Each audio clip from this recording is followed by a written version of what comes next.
салом алейкум кулли мухлисони канали Самбой. Имрӯз ман пешниҳод дорам ба ҳамаи шумо, ба тамоми нафароне ки ютубро тамошо мекунанд. Албатта кӯшиш ва ғайрати мо барои беҳбудии шумо аст. Пешниҳоди ман он аст ки касе ки хоҳиш дорад ки як муроҷиат кунад, як касро пайдо кунад, як чизро ба савдо монад, аз як кас як чӣ пурсад, як корро пешниҳод кунад, як маслиҳат барои мардуми ғариб дошта бошад, марҳамат ба номрои мо муроҷиат кунед. Мо ҳамаи хоҳишҳои шуморо ба навор гирифта дар ютуб мегузорем. Мисол, шумо мехоҳед ки як бародар ё ки як дӯсти деринаатонро пайдо кунед, аммо намедонед чӣ тавр. Марҳамат муроҷиат кунед, мо пешниҳод мекунем, шояд ки пайдо шавад ин дӯсти шумо. Барои ине ки 10 сол пеш, 12 сол пеш мо худмон шахсан ман дар Қараболо зиндагӣ мекардам. Рафиқони худро баъд аз 10-15 сол дар Россия пайдо кардам.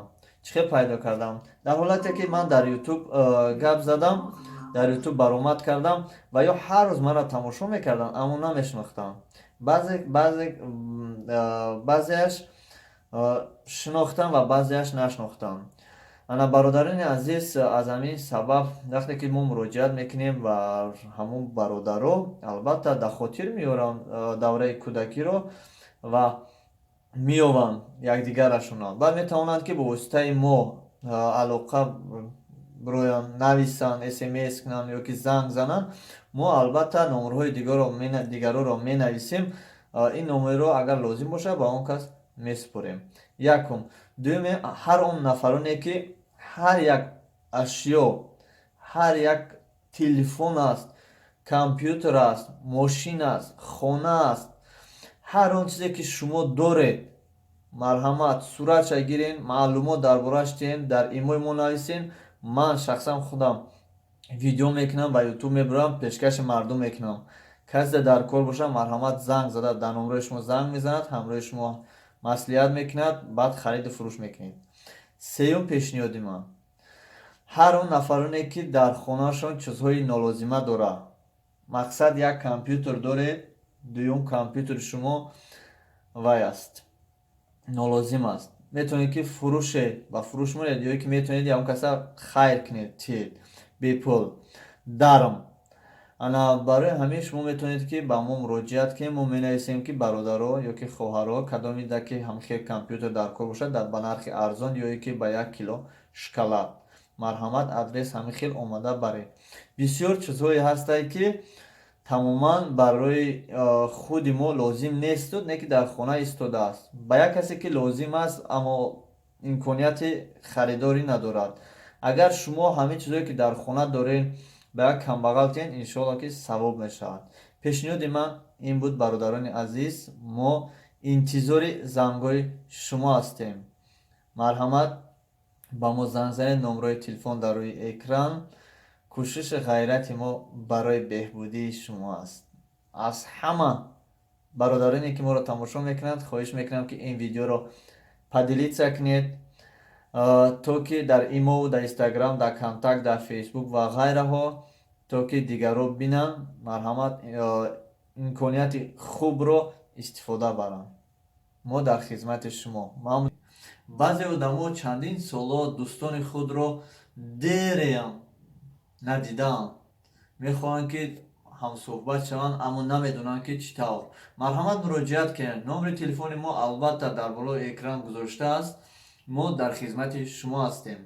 пешниҳод дорум ба ҳамаи шумо, ҳар он чизе ки шумо мехоҳед ки дар савдо монед, мехоҳед ки баҳри мардум пешниҳод кунед, марҳамат ба мо муроҷиат кунед. Мо метавонем видео карда пешкаши мардум кунем ки шумо чизе доред ки мефурӯшед ё ки чизе доред ки бар худи шумо лозим нест, бар як каси дигар лозим аст, ройгон, яъне бепул метиҳед. Марҳамат муроҷиат кунед.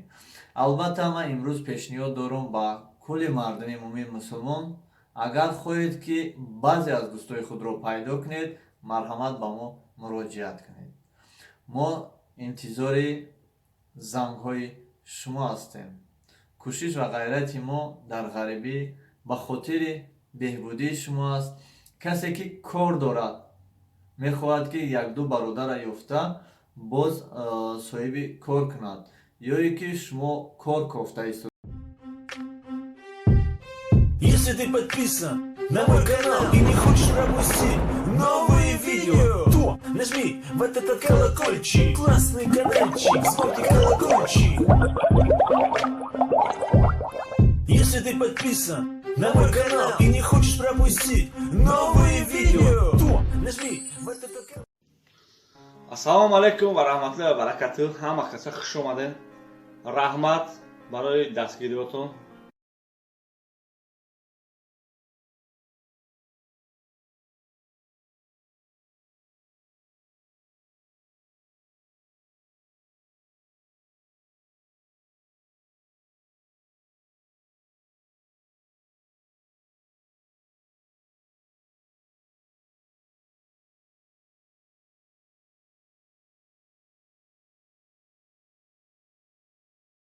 тамин карда метавонед ёрдамтон мераса. Баъд одамое ки ягон хештона гум кардем, ягон шиностона, ягон авлодтона, марҳамат суратотона дар имои ман муроҷиат кунед. номерои ман дар любой видеом ҳастад. марҳамат.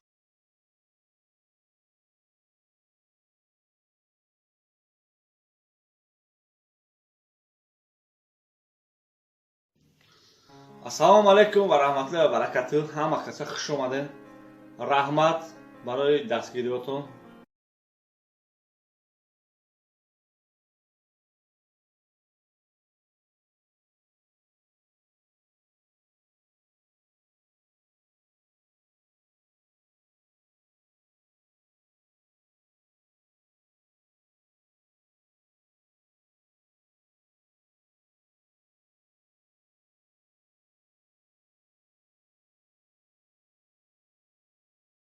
тамин карда метавонед ёрдамтон мераса. Баъд одамое ки ягон хештона гум кардем, ягон шиностона, ягон авлодтона, марҳамат суратотона дар имои ман муроҷиат кунед. номерои ман дар любой видеом ҳастад. марҳамат.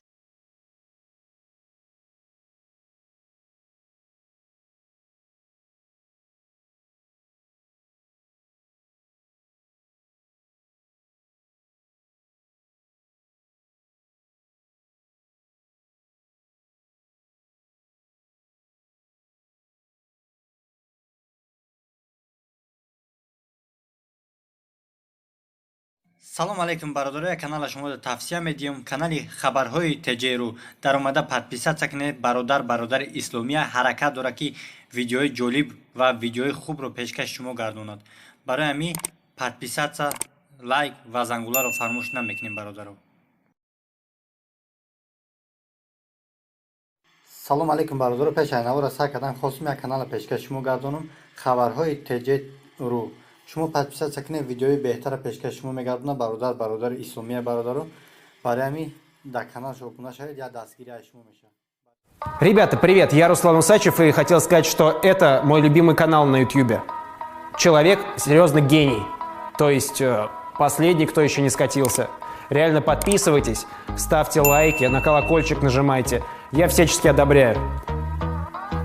Хотел бы быть как он.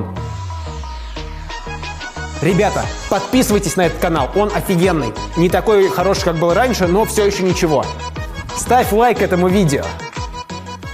Эй, ты! Ставь лайк этому видео.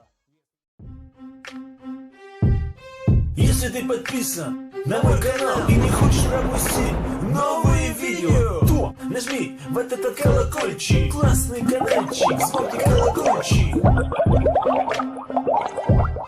Если ты подписан на мой канал и не хочешь пропустить новые видео, то нажми в этот колокольчик.